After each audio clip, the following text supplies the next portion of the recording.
कुर्बानी के तत्काल बाद उसकी सफाई की व्यवस्था भी हो जाए जिससे गंदगी न होने पाए।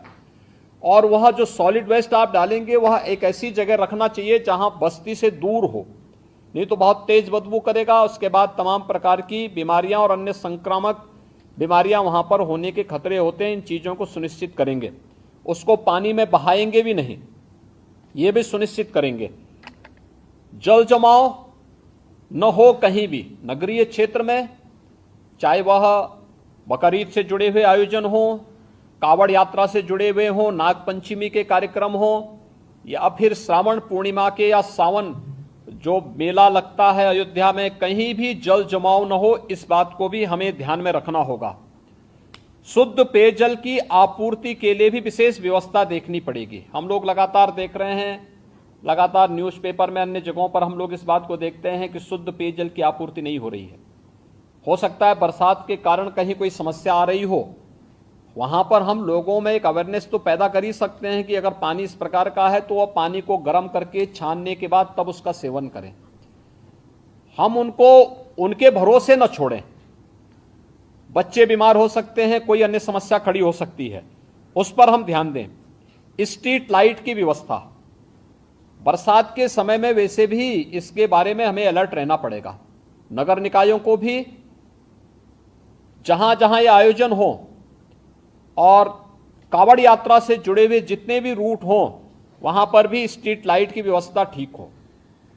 सुरक्षा के प्रति अत्यंत सतर्क रहना पड़ेगा। पेट्रोलिंग बढ़ाना पड़ेगा। सोशल मीडिया पे नजर रखनी पड़ेगी। और कोई भी व्यक्ति भड़काऊ बयान देता है या कोई भी ऐसी बयानबाजी करता है जो सुरक्षा के लिए या किसी समुदाय की भावनाओं को आहत करके उसे भड़काने की कार्रवाई कर रहा है, तो हमें कार्रवाई करने से हिचकना नहीं चाहिए और बहुत सख्त कार्रवाई उन स्थितियों में हमें करनी चाहिए। दूसरा, विद्युत विभाग से जुड़ा हुआ है, जिसमें विद्युत की आपूर्ति अनवरत बने। जर्जर पोल और तार को पहले से हम रिप्लेस कर लें, उसका मरम्मत आदि का काम कर लें, जो भी हमें करना हो उसको हम कर लें। सड़कों की मरम्मत सुनिश्चित कर लें। ये ग्रामीण हो, शहरी क्षेत्र की सड़कें हो, जिन सभी संबंधित विभागों से हो, जिलाधिकारी और मंडलायुक्तगण इन सब की समीक्षा जनपद स्तर पर सुनिश्चित कर लें कि कहीं भी और जवाबदेही के साथ करवाएं। जल जमाव न हो, गंदगी न हो, सड़कों में गड्ढे न हो, इन बातों को हम सुनिश्चित करें। मीट मछली कावड़ यात्रा की रूट पर न हो, अच्छा होगा। अनावश्यक उसके कारण उत्तेजना पैदा हो सकती है, या उस रूट पर कोई ऐसा कार्य न होने पाए, क्योंकि कभी कभी लोग शरारतन कर देते हैं कि उस रूट पर ही किसी प्रतिबंधित पशु को मार करके फेंक देते हैं, जिससे वे लोग उत्तेजित हो सकें। क्योंकि जो शरारती तत्व हैं वो हर प्रकार का संभव प्रयास करेंगे, हमें उसके प्रति सतर्कता बरतनी चाहिए। ऐसे ही वह जो कार्यक्रम जो भी हो परंपरागत तरीके से हो, कुर्बानी प्रतिबंधित स्थलों पर न हो, या कावड़ यात्रा भी परंपरागत रूट से ही जाए, परंपरागत रूट से हटकर जाने की परमिशन हम कतई न दें।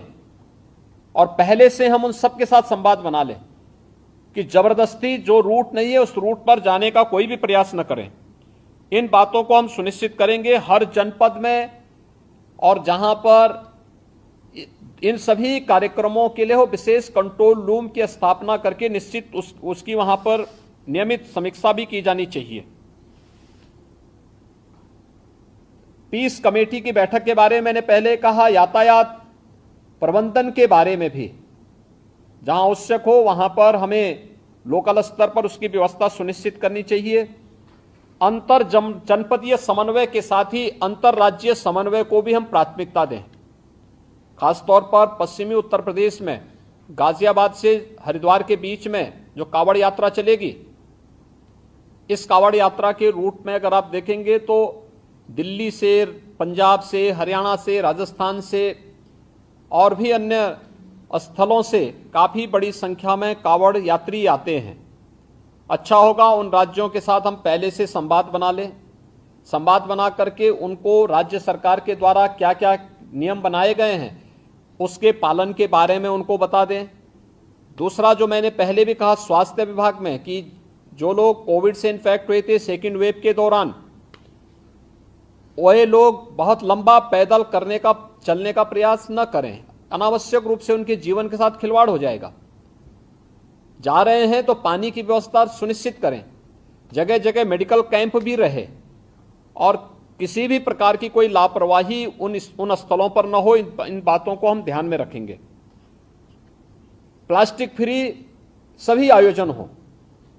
किसी भी आयोजन में जब प्लास्टिक को हम लोग 19 में प्रतिबंधित कर चुके हैं और इधर भारत सरकार ने 1 जुलाई से प्लास्टिक पूरी तरह प्रतिबंधित किया है, तो हम लोग प्लास्टिक फ्री पूरी व्यवस्था को बनाने का प्रयास करें।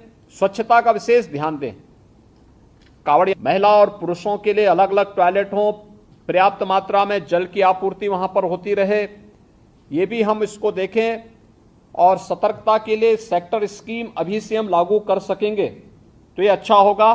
इन सभी कार्यक्रमों को व्यवस्थित तरीके से अभी से लेकर के और स्वतंत्रता दिवस के कार्यक्रम के लिए जो भी आयोजन हर जनपद के लिए, हर विद्यालय के लिए, हर ग्राम पंचायत के लिए हमारा प्रयास होना चाहिए कि ग्राम पंचायत के सचिवालय में भी स्वतंत्रता दिवस के दिन भारत का राष्ट्र झंडा फहराया जाए। नगर निकायों में होना चाहिए, हर नगर निकाय के अंदर अच्छा आयोजन होना चाहिए, सांस्कृतिक कार्यक्रम होना चाहिए, राष्ट्रभक्ति के गीतों को का वहां पर कार्यक्रम हो, स्वतंत्रता संग्राम सेनानियों को। दूसरा, शहीद परिवारों के लोगों को, रिटायर्ड जो आर्मी से जुड़े हुए जितने भी रिटायर्ड पर्सन हैं, इन सबको बुला करके उनका सम्मान हो। शहीद परिवारों को, शहीद परिवार सेना से जुड़े हो सकते हैं, पैरामिलिट्री से जुड़े हो सकते हैं, पुलिस से जुड़े हो सकते हैं, आखिर उन्होंने भी तो सुरक्षा में योगदान दिया है। उन लोगों के सम्मान का कार्यक्रम होना चाहिए, हर एक जगह होना चाहिए। स्थानीय स्तर पर हो सकता है आजादी की लड़ाई के दौरान बहुत सारे ऐसे योद्धा रहे होंगे जो इतिहास के पन्नों में गुम हो गए होंगे, अज्ञात होंगे, लेकिन लोकल स्तर पर उनका गायन होता है। लोकल स्तर पर लोग लोक कथा के माध्यम से, लोक परंपरा के माध्यम से उनका श्रवण करते हैं। अच्छा होगा उन ग्राम पंचायतों में उनकी तस्वीर है तो उस तस्वीर के साथ हम वहां पे उन्हें इस अवसर पर श्रद्धांजलि देने का कार्य करें, उन्हें नमन करने का कार्य करें। तिरंगा हो, राष्ट्रगान, उन सभी गांवों में प्रयास हो कि ग्राम पंचायतें राष्ट्रगान उस अवसर पर वहां पर उसे आयोजित करें। जिन गांवों में अमृत सरोवर बन चुके हैं, अमृत सरोवर के तट पर ही यह आयोजन हो सके तो अच्छा होगा। उसकी फोटोग्राफ भी कलेक्ट करें ग्राम्य विकास विभाग, कि ग्राम पंचायतों के साथ संवाद बना करके ग्राम्य विकास और पंचायती राज विभाग वहां पर इस कार्यक्रम को आयोजित करें। नगर विकास विभाग भी इस बात को सुनिश्चित करें कि अगर अमृत सरोवर बन चुके हो तो अमृत सरोवरों के तट पर भी कुछ कार्यक्रम लोकल पार्षद के नेतृत्व में इन आयोजनों को हम कर सकेंगे। उसका अपना एक मैसेज होगा। और समाज के हर तबके के मानिंदों को बुलाइए, जितने भी ऐसे सिविल सोसाइटी से जुड़े हुए नागरिक हैं उन लोगों को भी हमें इस आयोजन के साथ शामिल करना चाहिए और समाज के उन सभी लोगों को सम्मानित करना चाहिए जिनका योगदान राष्ट्रीय सुरक्षा के लिए या सुरक्षा बलों से लोग जुड़े हुए रहे हैं या कोई शहीद परिवार है, उन लोगों को हम लोगों को उस अवसर पर बुला करके सम्मानित करना चाहिए। इसकी एक विस्तृत कार्य योजना मुख्य सचिव के स्तर पर यहां पर राज्य स्तर से तैयार हो जाए और इसे भव्य रूप में आयोजित करने की व्यवस्था की जानी चाहिए। अच्छा होगा कि बेसिक शिक्षा परिषद और माध्यमिक शिक्षा परिषद के बच्चों को प्रभात फेरी निकाली जाए उस दौरान, स्वच्छता को लेकर के, जल संरक्षण को लेकर के, वृक्षारोपण को लेकर के, शहीदों के चित्रों को लेकर के प्रभात फेरी निकले और फिर वहां पर उस आयोजन को विद्यालय परिसर में सांस्कृतिक कार्यक्रम के साथ साथ राष्ट्रभक्ति के गीतों के साथ हम इन कार्यक्रमों को आगे बढ़ा सकें। आखिर देश की आजादी के अमृत महोत्सव कार्यक्रम का कोई मतलब तो होना चाहिए और उसे हम कैसे आगे बढ़ा सकते हैं, इस दिशा से हमें इन कार्यक्रमों के साथ जुड़ने की आवश्यकता है। आयोजन जो 10 से प्रारंभ होंगे, सेक्टर प्रणाली हम सख्ती के साथ लागू करें। 9 या 10 जुलाई से प्रारंभ होने हैं और 15 अगस्त तक चलेंगे।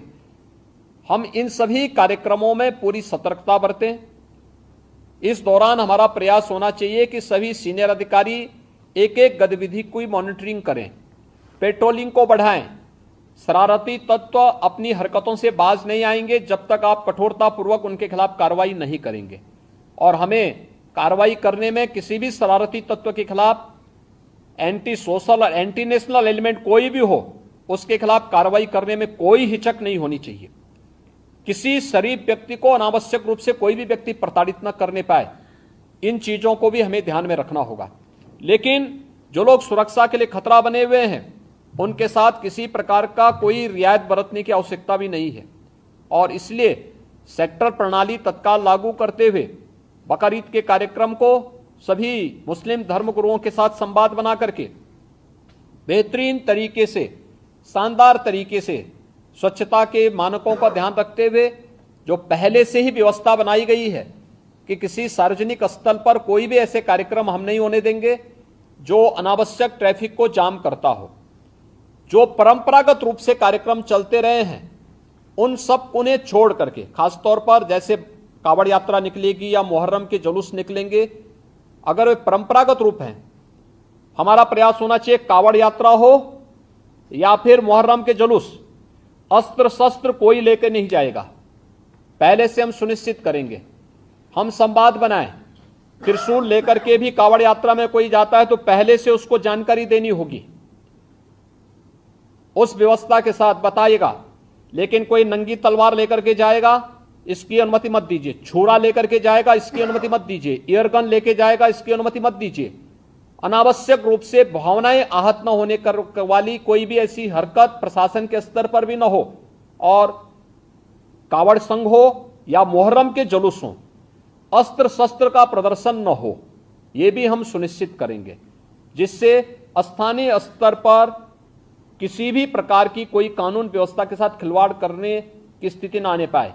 हर एक जुलूस जो भी निकले उसकी निगरानी होनी चाहिए, ड्रोन के माध्यम से, सीसीटीवी कैमरे के माध्यम से, वीडियोग्राफी के माध्यम से हमें करने में कोई संकोच नहीं करना चाहिए। कावड़ यात्रा की जो निगरानी हेलीकॉप्टर के माध्यम से होती है वह पूर्व की भांति उसी प्रकार से इस वर्ष भी होगी। हमें उसकी समीक्षा भी करनी चाहिए, और जब भी उसकी आवश्यकता पड़ती है तो उसके अनुसार हम शासन से उसकी परमिशन लेकर के, शासन से उसकी व्यवस्था लेकर के वह भी सुनिश्चित करेंगे। डीजे एक निश्चित वॉल्यूम में ही बजना चाहिए, और संवाद बना करके हम इस बात को सुनिश्चित करेंगे। हम प्रतिबंधित नहीं करेंगे, लेकिन उसको संवाद बना करके एक निश्चित वॉल्यूम में बजाने की परमिशन देंगे, और उसमें केवल अगर कावड़ यात्री हैं तो कावड़ यात्री इस बात को सुनिश्चित करेंगे कि वे उसमें केवल भगवान शिव से जुड़े हुए भजन ही बजाएंगे। कोई ऐसा फिल्मी गाना नहीं बजाएंगे जिसके कारण अनावश्यक रूप से माहौल खराब होता हो और धार्मिक भावनाएं एक सामान्य भक्त की आहत होती हो। यह भी हमें कावड़ यात्रियों से पहले से ही संवाद बना करके उनसे आग्रह करना चाहिए। ऐसे ही मुहर्रम के जुलूस में भी वे लोग डीजे बजाएंगे, हम सुनिश्चित करें उसकी वॉल्यूम को कंट्रोल करें। अनावश्यक रूप से ढोल और ताशा बजा करके शोरगुल उतना न बचाएं जो कान फोड़ू हो जाए, और कान फोड़ू व्यवस्था को हमें रोकना पड़ेगा, हर हाल में रोकना पड़ेगा। अस्त्र शस्त्र का अनावश्यक प्रदर्शन नहीं करेगा कोई, और हर एक जितने भी ऐसे लोग होंगे जो जुलूस का नेतृत्व करेंगे उनसे लिखित एफिडेविट भी आप लोग ले लेंगे स्थानीय स्तर पर पहले से व्यवस्था बना करके। तो पर्व और त्योहार में कोई खलल डालने का प्रयास नहीं करेगा, उसके नाम पर शांति भंग करने का दुस्साहस भी कोई नहीं करेगा। आज की ये वीडियो कॉन्फ्रेंसिंग इसीलिए महत्वपूर्ण थी, और मैं चाहूंगा कि शासन स्तर पर यहां पर सभी संबंधित विभाग इस बात को सुनिश्चित कर लेंगे कि जो व्यवस्था उनके जिम्मे है वे अपने अपने विभागों की भी समीक्षा कर लें, कोऑर्डिनेशन के माध्यम से प्रभावी ढंग से इसको लागू करने की तैयारी भी करेंगे, और कहीं भी कानून व्यवस्था की कोई समस्या न होने पाए, पर्व और त्योहारों को शांतिपूर्ण और सौहार्दपूर्ण तरीके से हम संपन्न कर सकें, यह हर स्तर पर हमारी पूरी तैयारी होनी चाहिए। यही मुझे इस अवसर पर आप सबको कहना था। बहुत बहुत धन्यवाद जी।